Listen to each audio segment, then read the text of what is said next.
என்ன வெங்கடேஷ், ரொம்ப திமிரா பேசுற? நீங்க எங்க வந்திருக்கீங்க, எந்த வீட்ல நிக்கிறீங்க, யார்கிட்ட பேசுறீங்கன்னு தெரிஞ்சுதான் பேசுறீங்களா? எல்லாம் எங்களுக்கு தெரியும் மேடம். நீங்க பெரிய மனுஷங்களா இருக்கலாம், ஆனா எங்களை மிரட்டுறது கொஞ்சம் கூட சரியில்லை.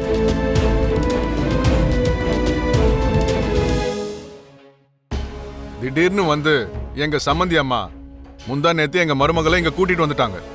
இது கொஞ்சம் கூட சரியில்லைம்மா.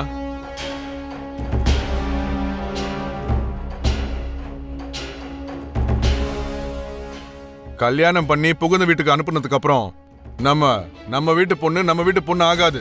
புகுந்த வீட்டு பொண்ணுன்னு எங்க சம்மந்தி அம்மா மீராவுக்கு புரிய வச்சு இந்துவை எங்க வீட்டுக்கு திரும்ப அனுப்பி வைக்கணும். அப்பதான் நீங்க பெரிய மனுஷங்க.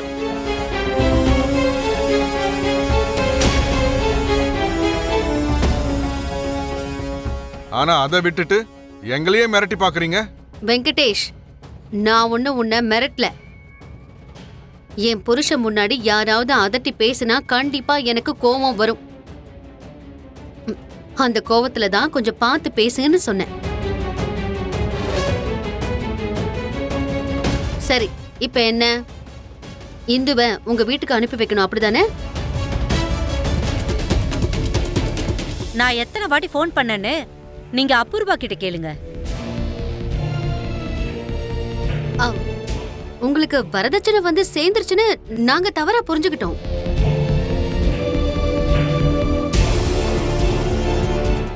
எங்க வீட்ல 2 கோடி காணாம போனதுனால என் புருஷன் உருவாக்கின பெரிய மனுஷன் அந்த பணத்தை உங்ககிட்ட தான் கொண்டு வந்து கொடுத்துருப்பாருன்னு நினைச்சிட்டோம். அங்க சுத்தி இங்க சுத்தி என்னதான் நீங்க திருடன்னு சொல்லுவீங்கன்னு எனக்கு தெரியும் அபூர்வா. ஆனா அந்த விஷயத்தை பத்தி இப்ப என்னால எதுவும் சொல்ல முடியாது. இருந்தாலும் இந்துவுக்கு ககன் அண்ணன் தானே, அந்த உரிமையில தான் அவன் பணத்தை கொடுத்தான். அப்படி இருக்கும்போது இந்து எதுக்கு இங்க கூட்டிட்டு வந்தீங்க? மீரா, கேபி சொல்றதுல பாதி உண்மை இருக்கு. இந்து இப்போ எங்க வீட்டு மருமகன்னு வெங்கடேஷ் சொல்றதுல முழு உண்மையும் இருக்கு. இந்த விஷயத்தை இதுக்கு மேல இழுக்காம இருக்கிறது தான் நல்லது. நம்ம இந்துவா அனுப்பி வச்சிடலாம். ஆமா மீரா, நம்ம அனுப்பிடலாம். எதுவா இருந்தாலும் நம்ம அப்புறமா பாத்துக்கலாம். ஆஹா, இதுக்கு நான் ஒத்துக்க மாட்டேன்னா.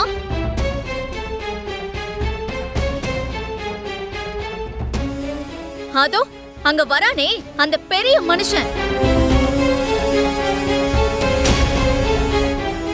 அவன் கொடுத்த பணத்தை அவன் மூஞ்சில தூக்கி வீசினா அதுக்கப்புறம் தான் இந்துவை நான் அவங்க வீட்டுக்கு அனுப்பி வைப்பேன்.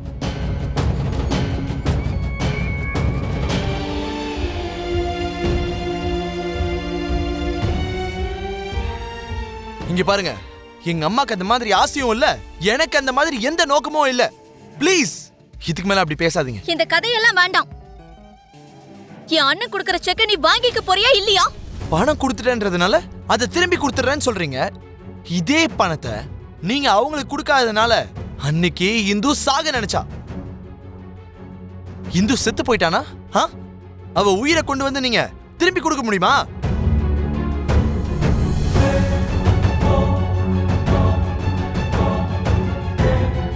அதனாலதான் என் தங்கச்சி உயிரை காப்பாத்துறதுக்காக கொடுத்தேன். நான் கொடுத்த பணத்தை என்னால திரும்பி எப்படி வாங்க முடியும்? அப்படியே கொடுத்தாலும் வாங்க மாட்டேன். அப்படியா? அப்ப இந்துவும் அவ மாமியார் வீட்ல போய் அவ குடும்ப வாழ்க்கை ஆரம்பிக்க மாட்டான். அண்ணா, வாங்கிக்கோண்ணா, அந்த செக்க வாங்கிக்கோண்ணா, என் குடும்ப வாழ்க்கையை காப்பாத்துனா.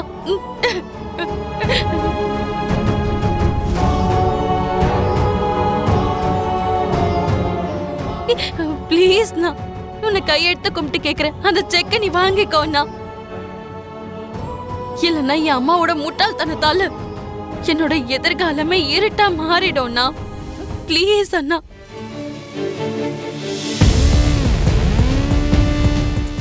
ஒரு காலத்துல நானும் உன்ன இதோ இவங்க எல்லார் மாதிரியும் வெறுத்துக்கிட்டு தான் இருந்தேன்.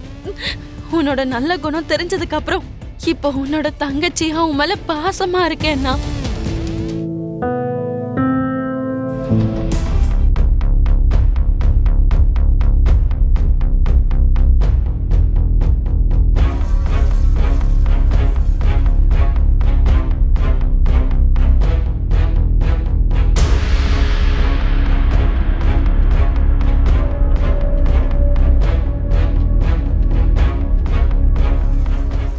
இப்போ உனக்கு சந்தோஷமா?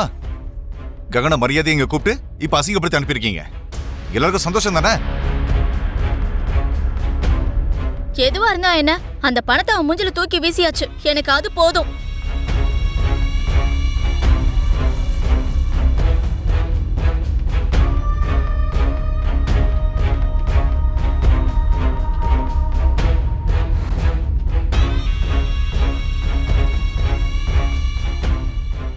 சிவா எங்க இருக்கான்னு தெரியுமா? தெரியாது. சரி. ஹே, நீ சிவாவை பாத்தியா? தெரியலடி. சரி.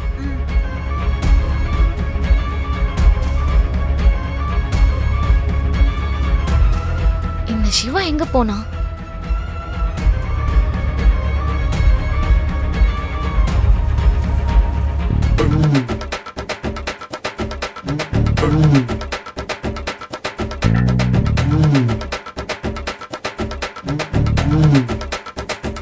என்னைக்கு என்ன ரொம்ப ஸ்மார்ட்டா இருக்கு. காதல்ல விழுந்துட்டா அப்படிதான், எல்லாம் ஹேண்ட்ஸமா தான் தெரிவாங்க. என் அக்கா அழகா இருக்க மாதிரி நானும் அழகா தானே இருப்பேன். அவங்களுக்கும் உனக்கும் என்ன கம்பாரிசன்? அவங்க என்னோட அக்காவாச்சே. சின்ன வயசுல இருந்து நாங்க சேர்ந்து தான் வளர்ந்தோம்.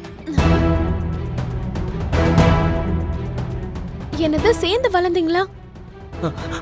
அது வந்து அந்த விஷயத்தை விட்டுத்தல பிந்து. இல்ல சிவா, நீ ஏதோ ஒன்ன மறைக்கிற. என் கண்ணை பார்த்து நீ உண்மையா சொல்லு. சொல்றேன் பிந்து, பூமி உண்மையாவே என் சொந்த அக்கா தான். நான் இங்க வந்ததே என் அக்காவை தேடிதான். அப்படிதான் என் அக்காவை தேடிட்டு உங்க வீட்டு பக்கம் வந்தேன்.